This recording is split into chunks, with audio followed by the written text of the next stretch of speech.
Welcome to League TV. I'm Lauren Rose Hofflin, member of the Sheboygan County League of Women Voters. We are pleased to welcome Lynne Donohue as our second guest to this ongoing series featuring current and prospective elected officials. Lynne Donohue is the Democratic contender for the 26th Assembly seat currently held by Terry Katsma since 2015. Ms. Donohue was one of the plaintiffs in the Gill v. Whitford Fair Maps case, challenging the 2011 State Assembly's redistricting plan, a case that went all the way to the U.S. Supreme Court. Lynne currently serves as an alderperson and vice president of Sheboygan's Common Council, chairing the Finance and Personnel Committee. She was president of the Sheboygan Area School District's Board of Education, chair of the Police and Fire Commission, and served on the city's Civil Service Commission. Currently, she serves on the Board of Governors of the State Bar of Wisconsin and the board of the Wisconsin Humanities Council. That's a lot, Lynne. It keeps me busy, I'll tell you. I am sure. So I want to start with a question about voter registrations. Actually, we're going to have a couple questions about voter registration. And 44 states, but not Wisconsin, take part in the 1993 National Voter Registration Act, which allows eligible voters to register to vote at the Department of Motor Vehicles. It's also been dubbed Motor Voter. In a previous interview with the League of Women Voters, Senator Devin Lemahue indicated that implementation of motor voter registration in Wisconsin would be expensive and require changes to our state law. He felt the change is unnecessary in Wisconsin given our relatively high voter turnout. Do you agree? And please elaborate. So, you know, the voting landscape is contested terrain these days. There's a lot of fighting going on all sorts of levels about all sorts of issues. In terms of voter registration, motor voter was part of that 1993 bill that you spoke about, and it has had some positive impact in the states where it's been implemented in terms of getting people registered to vote. There's been talk about having a national registry so that when you turn 18, you get registered to vote, you know, no matter who you are or where you are. And that might be an interesting way of looking at it. Unfortunately, I think Senator Lemahue just has the whole concept of registration wrong. We do have very high voter turnout in Sheboygan County, and that is a huge plus, no matter which side you vote on. That is real citizenship in my view. But we have about 90,000 adults in Sheboygan County, age 18 plus. And of that number, just about 70,000 are registered. So we have over 20,000 unregistered voters. So even though our voter turnout is high, it's within a pretty compact world. So I think having voter registration be a lively and powerful tool to enhance people's ability to make their voices heard is real important. Now, one thing I think the state has done really well is myvote.wi.gov. And the League of Women Voters have been just instrumental in getting that word out.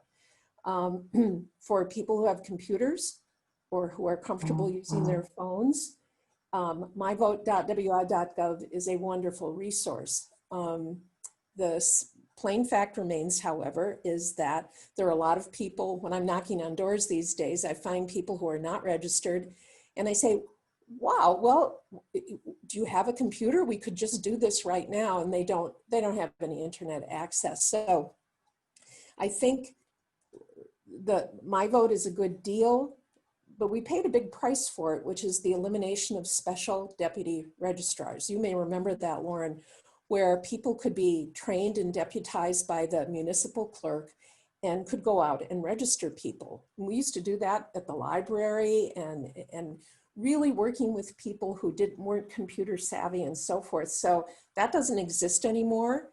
And I think bringing that back would be very important. And I think we need to really key in on voter registration it's the building block for being able to vote. So we should put whatever resources we need at the state and local levels to make that happen.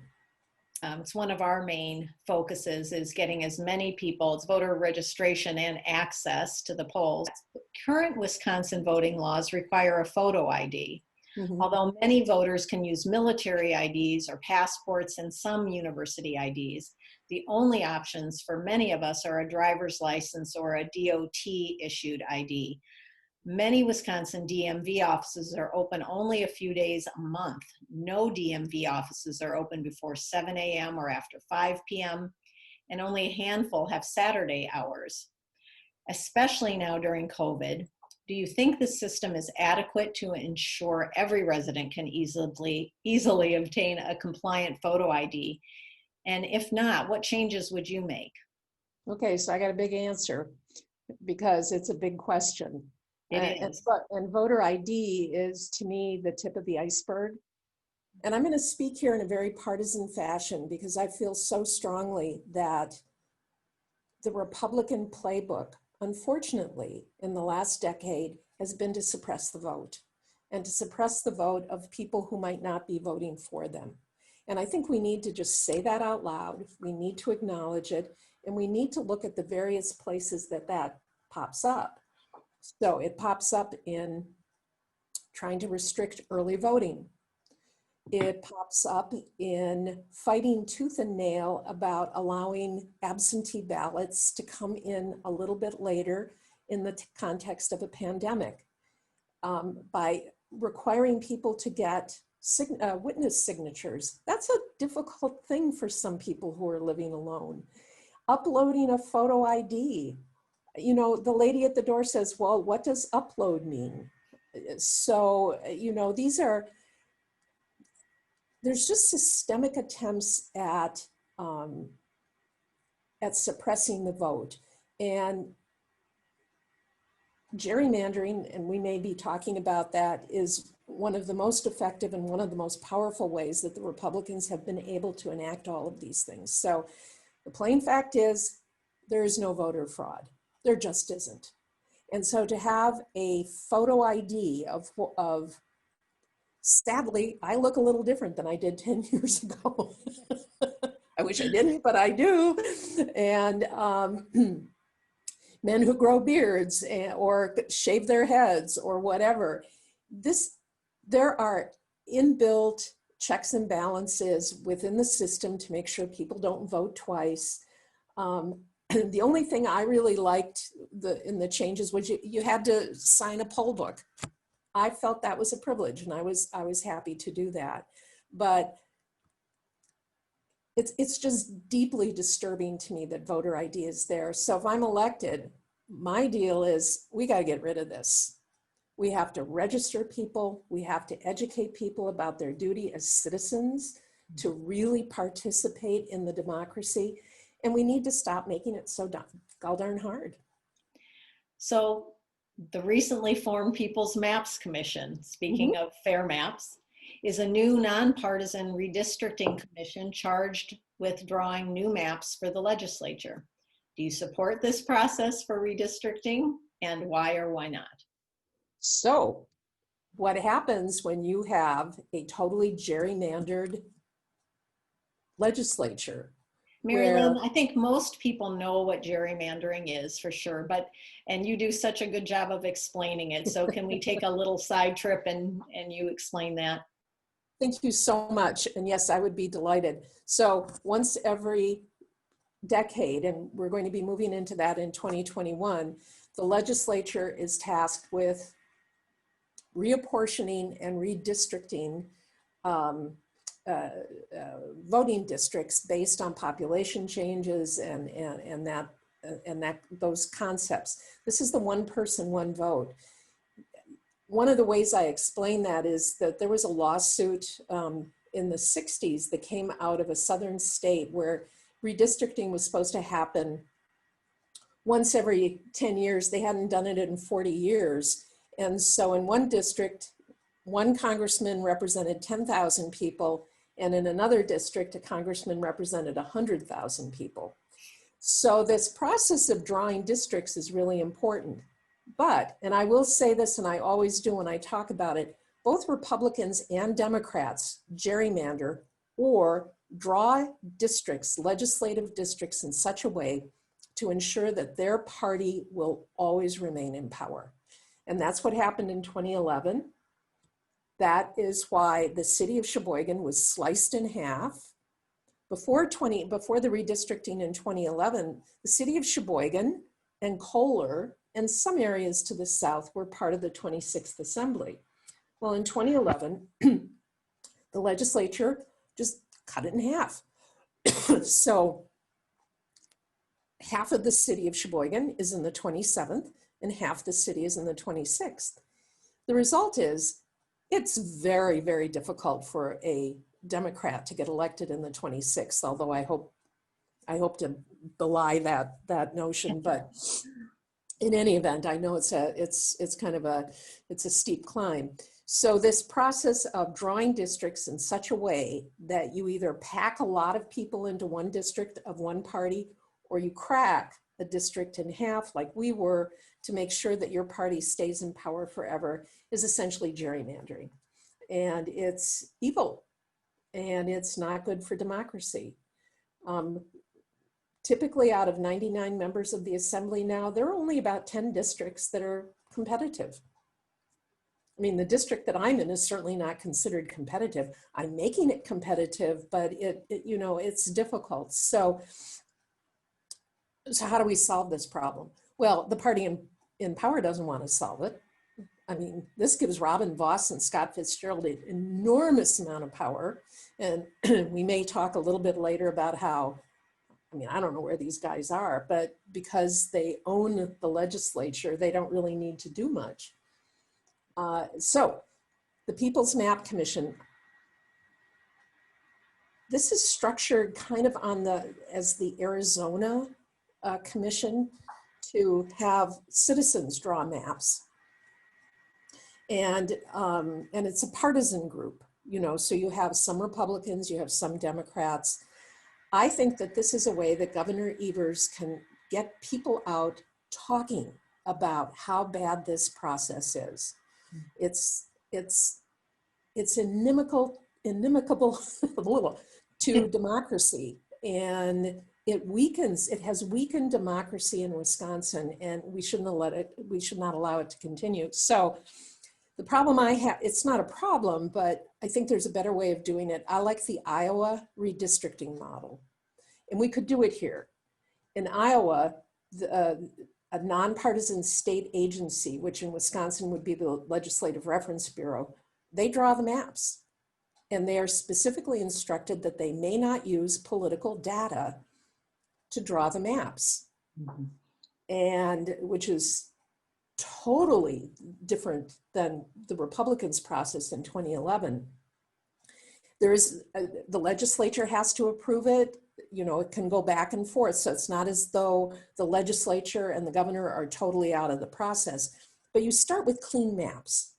You start with maps that really distribute districts according to population, community of interest. The people who live on Superior Avenue, you walk down Superior, the people on the north side of the street can't vote for me. They still have signs up for me, but they can't vote for me. What? I mean, Superior Avenue is Superior Avenue. How did this get divided like this? So the People's Maps Commission, I think, is a very, very valuable process. I've looked at the people who are on it, Republicans and Democrats. They're fine people. Melissa Prentice from Sheboygan is our representative. She's brilliant. So it's a good process, but I think it would be better to have a nonpartisan process that would be enacted by the legislature. But until we overturn these maps and this process, Lauren, it's gloomy. It's a gloomy looking process. So I give Governor Evers credit and full speed ahead. We're going to talk about COVID because it's certainly on everybody's mind.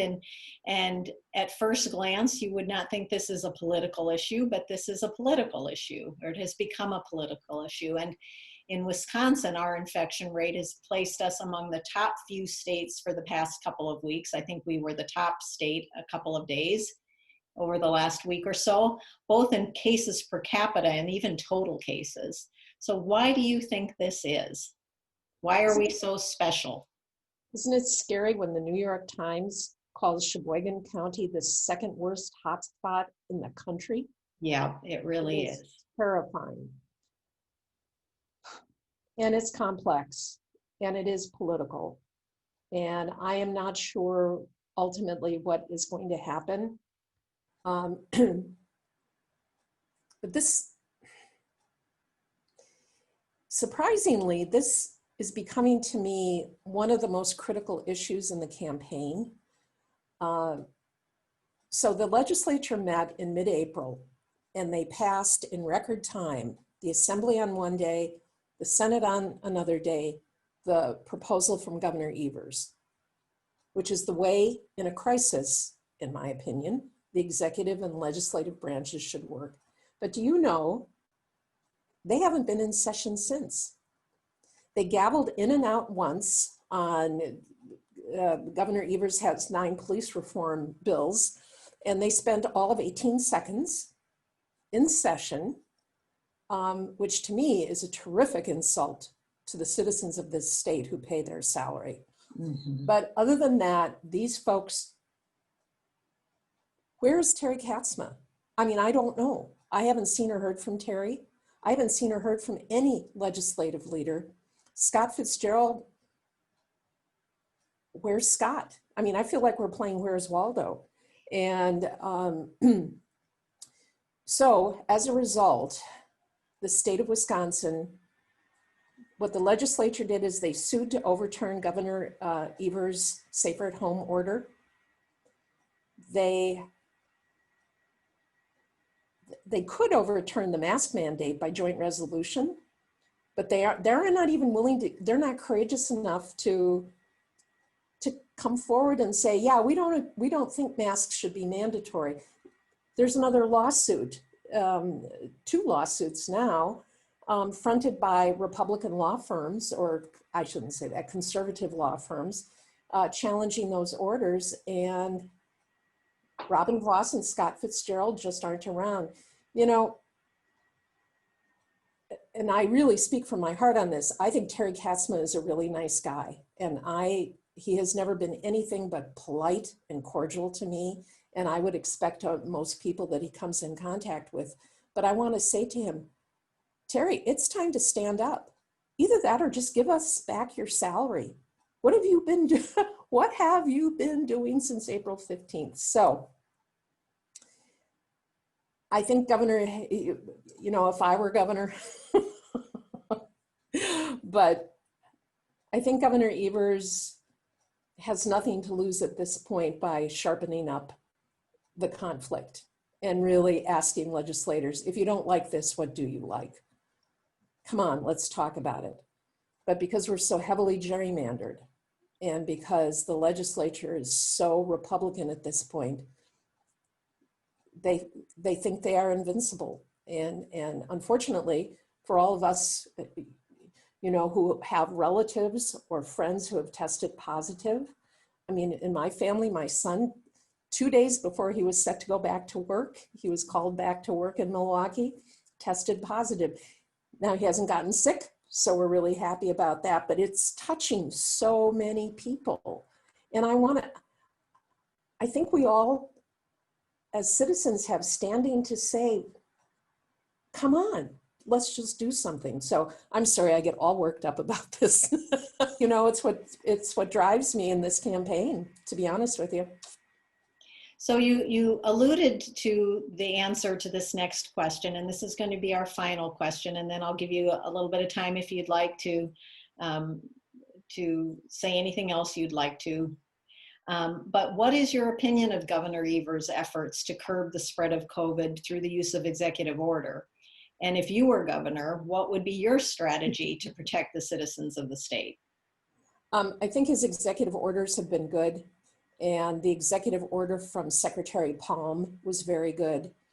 You may have seen the county warning that came out yesterday from the county health department. And we have a very good county health department. But they are still saying it would be nice if you wore a mask. It would be nice if you social distance. But if you don't, there's nothing that we're going to do to you. And I think people are afraid. Now, the Marquette University poll, which came out yesterday, said that 72% of Wisconsinites who were polled are in favor of mandatory masks. I think it's kind of a silent mask-wearing majority out there that we're as committed to the good of the community as we are to our own personal freedom. And I understand that that's a push-pull. But I don't know, the way I grew up is that it's your job to worry about other people. Well, all mothers do that. But I think we need more mothers, you know, who are saying, stop being an idiot and pay attention and behave yourself. I do think that Governor Evers, I think he will need to work in the weeks and months ahead to sharpen up not the conflict, but to sharpen up the discussion and to put forward proposals that he feels will work to solve the problem so that kids can go back to school, so that, you know, our lives, frankly, our lives aren't going to return to complete normal until there is a widely available, widely used, safe vaccine. And I think that's some months away. But in the meantime, we can do things to take care of ourselves. I do like the fact that Governor Evers has been making, I think, very wise use of the money from the federal government that comes straight to the executive, and the executive gets to determine how that money is spent. And so I think he's done a very, very good job of that. And I think his health department, like our health department, is really excellent. And I think we just need to, what I want to say is, you know, stand up. Terry Katsma has voted 352 times for bills that the Republicans have approved. He's never strayed from the party. And I think the party does enough things that he could do that, and it would be well received. So I also have a lot of respect for Governor Evers. I think he is a thoughtful, wicked smart, big thinker, and I would just say to him, go for it, buddy. So full support behind the governor. Oh yeah. Yeah. So anything else, Mary Lynn? I mean, the election is what, less than 4 weeks away, or is that, yeah, almost, yeah, less than 4 7 days, but who's counting? But who's counting? So with the election 4 weeks away, anything else that you would like to bring up or like to talk about? Well, I just want to say that I am so impressed with the League of Women Voters, the Sheboygan chapter. I think the local chapter here has done incredible work in terms of educating voters, trying to get people registered, working with our city. In the city, our city clerk, Meredith DeBrune, is a goddess to me. She is so committed to making sure that people can vote. So I think there's some really good partnerships, and I think the League has really upped the game and has provided so much support and information. So I thank you all for that. And it truly is a nonpartisan issue. People need to vote. It's just that simple. It's part of the democracy. So we'll see what happens. I don't know if there'll be a decision on November 3rd or November 9th. You know, it's hard to know at this point, but I just want to thank you from the bottom of my heart for doing these interviews. I think it's terrific. Thank you. We're learning a lot along the way. So Mary Lynn, thanks so much for being with us today and for your decades of public service. We wish you best of luck on November 3rd and a good night's sleep on November 4th.